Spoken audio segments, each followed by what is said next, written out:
ಇವತ್ತು ತಾಯಿನ ನೆನಿಬೇಕು, ಬಹಳ ಒಂದು ಸುದಿನ ಅಂತ ಹೇಳಿದ್ರಿ. ಹಾಗೆ ಏನೋ ಒಂದು ರಹಸ್ಯ ಕೂಡ ನಿಮ್ಮ ಮುಂದೆ ಇಡ್ತೀನಿ ಅಂತ ಹೇಳಿದ್ರಿ. ಯಾವ್ದು ಗುರುಜಿ ಅದು? ಎಲ್ಲ ವೀಕ್ಷಕರಲ್ಲಿ ವಿನಂತಿಯ ಪೂರ್ವಕವಾಗಿರ್ತಕ್ಕಂಥ ಒಂದು ಅಂಶವನ್ನು ಹೇಳಬೇಕು. ಪ್ರತಿಯೊಬ್ಬ ಮನುಷ್ಯ ತಾಯಿಗೆ ಜನನವಾಗ್ತಕ್ಕಂಥದ್ದು ಸತ್ಯ. ಇಡೀ ಜಗತ್ತು ಹೆಣ್ಣಿನ ಮುಖಾಂತರವೇ ಸೃಷ್ಟಿ, ಸತ್ಯ. ಹೆಣ್ಣೆ ಜೀವನದ ಮೂಲ ಕರ್ತೇನೋ ಅವಳೆ. ಅವಳು ತಾಯಿ ಆಗಿರ್ತಾಳೆ, ಅವಳು ಅರ್ಧಾಂಗಿ ಆಗ್ತಾಳೆ, ಅವಳೇ ಮಗಳಾಗ್ತಾಳೆ. 3 ಪರಿಪೂರ್ಣತೆ. ಆ ಪರಿಪೂರ್ಣ ನಾರಿ ಯಾವತ್ತಾಗ್ತಾಳೆ? ಮದುವೆಯಾದಾಗ ಪೂರ್ಣಚಂದ್ರನಾಗಿರ್ತಕ್ಕಂಥ ಮಗು ಅಂಶವಾಗಿ ತಾನು ಪೂರ್ಣ ತಾಯಿಯಾದಾಗ ಮಾತ್ರ ಅವಳು ಪೂರ್ಣ ನಾರಿ. ಅಂದರೆ ಜನ್ಮತಃ ಅವಳು ತಾಯಿತನವನ್ನ ಹೊಂದಾಗ ಮಾತ್ರ ಆ ಪೂರ್ಣ ಅನುಗ್ರಹ ಸಿಗುತ್ತೆ. ಅವಳ ಋಣವನ್ನು ಹೇಗೆ ತೀರಿಸುತ್ತಾಳೆ? ಎದೆ ಹಾಲನ್ನು ಕೊಟ್ಟು. ಆ ಎದೆ ಹಾಲನ್ನು ಕೊಟ್ಟಾಗ ಮಾತ್ರ ಋಣವನ್ನು ತೀರಿಸ್ಕೊಂತಾಳೆ ಅನ್ನೋ ಸತ್ಯ ಎಷ್ಟೋ ಜನ ತಾಯಿಂದ್ರಿಗೆ ಆಗಿರ್ತಕ್ಕಂಥ ಅನುಭವ. ಎಷ್ಟೋ ಜನ ತಾಯಿಂದ್ರ ಎದೆ ಹಾಲನ್ನೇ ಕುಡಿದೇ ಇರತಕ್ಕಂಥ ಮಕ್ಕಳು ಇವತ್ತಿಗೂ ಶಾಶ್ವತವಾಗಿ ಸತ್ಯ ಅಂದರೆ ಯಾವ ತಾಯಿ ಎದೆ ಹಾಲನ್ನು ಕುಡಿದಿಲ್ವೋ ಆ ಮಕ್ಕಳು ತಾಯಿಂದ್ರ ಜೊತೆಗೆ ಇಲ್ಲವೇ ಇಲ್ಲ. ಐದರ್ ಅವರು ಯಾವ ಕಾಲಕ್ಕೂ ತಾಯಿಂದ್ರನ್ನು ಕಳ್ಕೊಂಡಿರ್ತಾರೆ, ತಾಯಿಂದ ದೂರ ಇರ್ತಾರೆ, ತಾಯಿಂದ್ರೆ ತ್ಯಜಿಸಿ ಬಿಸಾಕಿರ್ತಾರೆ. ಖಂಡಿತ ಸತ್ಯ. ಆದರೆ ಯಾವ ಕಾಲಕ್ಕೂ ಎದೆ ಹಾಲನ್ನು ಕುಡಿದಿರ್ತಕ್ಕಂಥ ತಾಯಿ ಮಕ್ಕಳು ಖಂಡಿತವಾಗ್ಲೂ ಎಲ್ಲರೂ ಹುಟ್ಟದಾಗಿದ್ದಾಗ ಸಾಯೋ ಹತ್ರಕ್ಕೆ ಬಂದಾಗ ಸಹ ನಾವಾದರೂ ಸರಿ, ತಾಯಿಂದ್ರಾದರೂ ಸರಿ ಹತ್ತಿರದಲ್ಲೇ ಇರಿಸ್ಕೊಂತಾಳೆ. ಸೃಷ್ಟಿ ನಿಯಮ ಇದು ಸತ್ಯ. ಇದನ್ನು ಅನುಭವ ಆಗಿಲ್ಲದೆ ಇದ್ದವರು ಖಂಡಿತ ಯಾವ ಕಾಲಕ್ಕೂ ಜೀವನವನ್ನು ಇನ್ನೇನೂ ಅರ್ಥ ಮಾಡ್ಕೊಳಕ್ಕೆ ಸಾಧ್ಯವಿಲ್ಲ. ಆ ಋಣವನ್ನು ತೀರ್ಸಕ್ಕೆ ಯಾವ ಕಾಲಕ್ಕೂ ನಾವು ಶ್ರಮ ಪಡ್ತಾನೆ ಇರಬೇಕು. ಏನು ಅಂದರೆ ಮಧ್ಯದಲ್ಲಿ ಲೋಪದೋಷಗಳು, ತಾಯಿಂದರು ಮಕ್ಕಳ ಮಧ್ಯಮದಲ್ಲಿ ಭೇದ ಭಾವಗಳು ಬಂದರೂ ಸಹ ಕೊನೆಗೆ ತಾಯಿಗೆ ಮಗ ಬೇಕೇ ಬೇಕು, ಅಥವಾ ಮಗಳು ಬೇಕೇ ಬೇಕು, ಅಥವಾ ಮಕ್ಕಳಿಗೆ ತಾಯಿಂದರು ಬೇಕೇ ಬೇಕು. ಕೊನೆಯದಾದರೂ ಸರಿ ಸೇರ್ಸತ್ತೆ. ಇದು ಸೃಷ್ಟಿಯ ನಿಯಮ.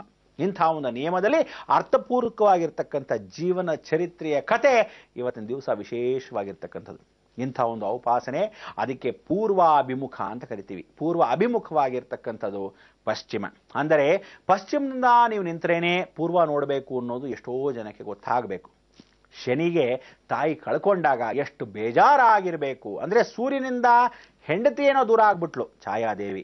ಆ ಛಾಯಾದೇವಿ ದೂರ ಆದಾಗ ಅವಳಲ್ಲಿರ್ತಕ್ಕಂಥ ನೆರಳಿನ ಮುಖಾಂತರವಾಗಿ ಸೃಷ್ಟಿ ನಿಯಮವನ್ನು ಹೊಂದಿರತಕ್ಕಂಥವಳು ಈ ದೇವಿ ಅನುಗ್ರಹವನ್ನು ಪಡೆದಿರ್ತಕ್ಕಂಥವನು ಶನೇಶ್ವರ ಕರ್ಮಾಧಿಪತಿ.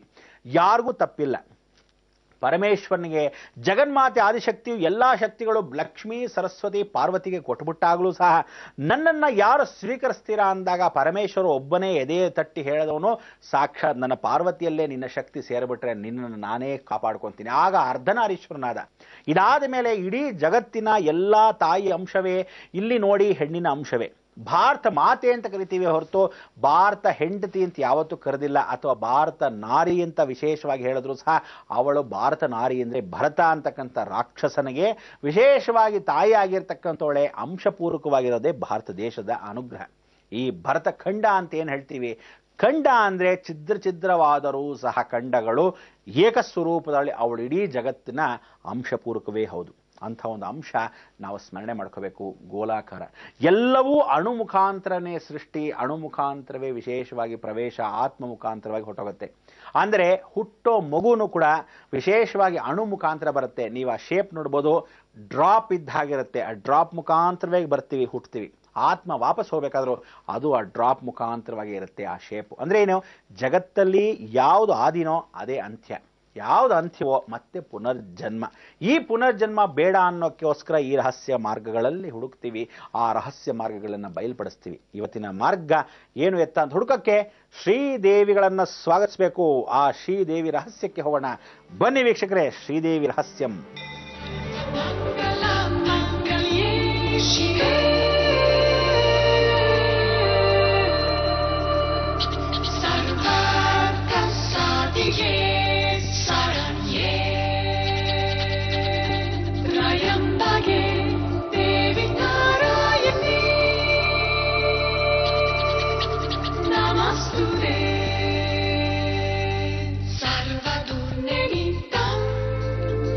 Durga Kapina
ಏನಾನಂದ ಏನಾನಂದ.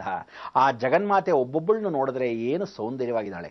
ಒಬ್ಳು 2 ಕೈ, ಇನ್ನೊಬ್ಳು 4 ಕೈ, ಮತ್ತೊಬ್ಳು ವಿಶೇಷವಾಗಿರ್ತಕ್ಕಂಥ 6 ಕೈ, ಮತ್ತೊಬ್ಳು 8 ಕೈ, ಇನ್ನೊಬ್ಳು 10 ಕೈ. ಹೀಗೆ ಎಲ್ಲ ರೀತಿಯಾದ ಕೈ ಬಂದರೂ ಕೊನೆ ಭಾಗದಲ್ಲಿ ಅವಳಿಗೆ 1000 ಕೈ. ಎಲ್ಲಾದ್ರೂ ನೋಡಿದ್ದೀರಾ? ನಾನು ನೋಡಿದ್ದೀನಿ. ನೀವುಗಳು ನೋಡಬೇಕು ಅಂದರೆ ಅಂಥ ವಿಶೇಷವಾಗಿರ್ತಕ್ಕಂಥ ಕೆತ್ತನೆ ಎಷ್ಟು ಚೆನ್ನಾಗಿದೆ ಅಂತಲ್ಲ, ಅನುಭವ ಪಡಬೇಕು. ಆ 1000 ಕೈಗಳನ್ನು ಹೋಗಿ ಒಂದೊಂದು ಕೈನ ಮುಟ್ಟಿದ್ರೆ ಸಾಕು. ನಾನು ನಿಮ್ಮನ್ನು ಸ್ಪರ್ಶ ಮಾಡ್ತಿದ್ದೀನ ಅಥವಾ ನೀವು ನನ್ನನ್ನು ಸ್ಪರ್ಶ ಮಾಡ್ತಿದ್ದೀರಾ, ಆ ಸ್ಪರ್ಶತೆ ಒಬ್ಬ ಮನುಷ್ಯ ದೇಹದ ಸ್ಪರ್ಶವನ್ನು ಎಷ್ಟು ಚೆನ್ನಾಗಿ ಮಾಡ್ತಾನೆ. ಮೆತ್ತು ಮೆತ್ತವಾಗಿದೆಯಲ್ಲ, ಇದು ಕಲ್ಲ ದೇವಿನ ಅನ್ನೋ ಅನುಭವ ನಿಮಗೆ ಆಗಬೇಕು ಅಂದರೆ ನೀವು ಹೋಗಬೇಕಾದ್ದು ವಿಶೇಷ ಮಹಾಕ್ಷೇತ್ರ ಇದೆ. ಆ ಕ್ಷೇತ್ರದಲ್ಲಿ ಅವಳ ಮುಖ ಮಾತ್ರ ಕಾಣುತ್ತೆ. ಬಾಲ್ಯದಲ್ಲಿ ಕೂತಿಯಾಳೆ, ಪುಟ್ಟದಾಗಿ ಕೂತಿಯಾಳೆ, ಆದರೆ ಸುತ್ತಲೂ ಕಾಲಚಕ್ರದಂತೆ ಇರತಕ್ಕಂಥ ಅವಳ ಕೈಗಳು 1000 ಕೈಗಳು. ಸಹಸ್ರದಳ ಪೂಜಿತಂ ಅಂತ ಕರಿತೀವಿ. ಸಹಸ್ರದಳ ಅಂದರೆ ಅವಳ ಕೈಗಳೇ ಸಹಸ್ರದಳದಲ್ಲಿದ್ದ ಹಾಗಿರುತ್ತಂತೆ, ಕಮಲದ ಹಾಗಿರುತ್ತಂತೆ ಕೈಗಳು.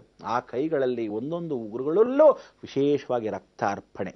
ಆ ರಕ್ತದ ಸುತ್ತಲೂ ನೋಡ್ತಕ್ಕಂಥ ವಿಚಾರ ಏನು ಅಂದರೆ, ಒಂದೊಂದು ಹನಿ ರಕ್ತವೂ ಇವತ್ತು ಸೋರ್ತಾ ಇದೆಯಾ ಅಂದರೆ ಕಠೋರವಾಗಿರ್ತಕ್ಕಂಥ ಲೋಕವನ್ನ ನೆನೆಸಿ ಅವಳು ಅಳ್ತಾಳಂತೆ.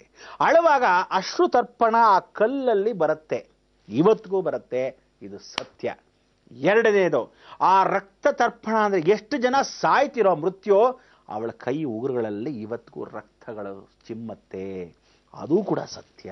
ಗುಹಾಂತರದಲ್ಲಿ ರಹಸ್ಯವಾಗಿರ್ತಕ್ಕಂಥ ಏಕಸ್ವರೂಪದ ಮಹಾಕ್ಷೇತ್ರ ಎಷ್ಟು ಜನ ನೋಡಿರ್ಬೋದು ಅಂದರೆ, ಈ ಪ್ರಪಂಚ ಪೂರ್ತಿನಲ್ಲಿ ಎಷ್ಟು ಕೋಟ್ಯಾಂತರ ಜನ ಇದ್ದೀರಾ, ಆದರೂ ಸಹ ಇದನ್ನು ನೋಡಿರೋರು ಬರೀ 1000 ಗಟ್ಟಲೆ ಮಾತ್ರ. ಅಷ್ಟೇ ಸತ್ಯ. ಆದರೆ ನಿತ್ಯ ಅಂದರೆ ಎಷ್ಟೋ ಕೋಟಿಗಳಲ್ಲಿ 1000 ಜನ ನೋಡಿದರೆ, ಇದನ್ನು ನೀವೆಲ್ಲ ನೋಡಕ್ಕೆ, ಅನುಭವ ಪಡಕ್ಕೆ ನಿಮಗೂ ಬೇಕಾಗಿರ್ತಕ್ಕಂಥ ಆ ದೈವ ಶಕ್ತಿ, ಆ ಒಂದು ದೇವಿಯನ್ನು ಒಲಿಸ್ಕೊಳ್ಳೋದಾಗಲಿ, ಆ ದೇವಿ ಹತ್ರ ಹೋಗೋಕ್ಕೆ ನಿಮಗೆ ಬೇಕಾಗಿರೋ ಋಣ ಆಗಲಿ ಖಂಡಿತ ಬೇಕು ಅಂದರೆ ಈ ರಹಸ್ಯವನ್ನು ತಿಳ್ಕೊಳ್ಳೇಬೇಕು. ಆ ರಹಸ್ಯ ಏನು ಎತ್ತ ಅಂತ ನಾನು ತಿಳಿಸ್ತೀನಿ. ಈ ರಹಸ್ಯದಲ್ಲಿ ಇವತ್ತಿನ ಮೊದಲನೇ ಕತೆ ಅಧ್ಯಾಯದಲ್ಲಿ ಸಾಕ್ಷಾತ್ ಇಂದ್ರದೇವನು. ಇಂದ್ರ ಅಂದ್ರೇನು? ನರಗಳಿಗೆ ಇಂದ್ರನಾಗಿರ್ತಕ್ಕಂಥವನು, ತನ್ನ ಕಂಟ್ರೋಲ್ ತಾನು ಕಳ್ಕೊಂಡಿರೋನು. ಇಂದ್ರ ಅಂದರೆ ಪದವೀಧರ, ಅಧಿಕಾರ, ಪರಿಪೂರ್ಣ. ಅಂದರೆ ಆ ಅಧಿಕಾರ ಅನ್ನೋ ಅಟ್ಟಹಾಸ ಅವನಲ್ಲಿದ್ದಾಗ, ರೌದ್ರತೆ ಅವನಲ್ಲಿದ್ದಾಗ ಯಾವ ಒಬ್ಬ ಮನುಷ್ಯನಿಗೂ ಕೆಳಗಡೆ ಅಕ್ಕಪಕ್ಕ ಕಾಣಲ್ವಂತೆ. ಈ ಅಕ್ಕಪಕ್ಕದಲ್ಲಿ ಕಾಣದೇ ಇರತಕ್ಕಂಥ ಅಧಿಕಾರವನ್ನ ಕಳ್ಕೊಳ್ತಕ್ಕಂಥ ವಿಚಾರವನ್ನ ಬಿಟ್ಟುಬಿಟ್ಟು ಅಧಿಕಾರ ದಾಹದಲ್ಲೇ ಕೂತಿದ್ದಾಗ ಅವನ ಹೊತ್ತಲು ಸುತ್ತು ಮುತ್ತು ಏನಾಗ್ತಿದೆ ಅನ್ನೋದು ಗೊತ್ತಾಗಲ್ಲ. ಅದಕ್ಕೆ ಒಬ್ಬ ಮನುಷ್ಯನಿಗೆ ಯಶಸ್ಸು ಕೀರ್ತಿ ಬಂದರೆ ದುರಹಂಕಾರ ಅನ್ನೋದು ಬರುತ್ತೆ. ಆ ದುರಹಂಕಾರ ಪಟ್ಟಿರ್ತಕ್ಕಂಥ ಇಂದ್ರನು ಎಲ್ಲ ದೇವತೆಗಳನ್ನ ಬೈತಾ ಇದ್ದಾನೆ, ಉಗಿತಾ ಇದ್ದಾನೆ, ಚೆನ್ನಾಗಿ ಬೈತಾ ಇದ್ದಾನೆ. ಹಾಗೀಗಲ್ಲ, ಯಾರು ಅಂತಲೂ ನೋಡ್ತಾ ಇಲ್ಲ.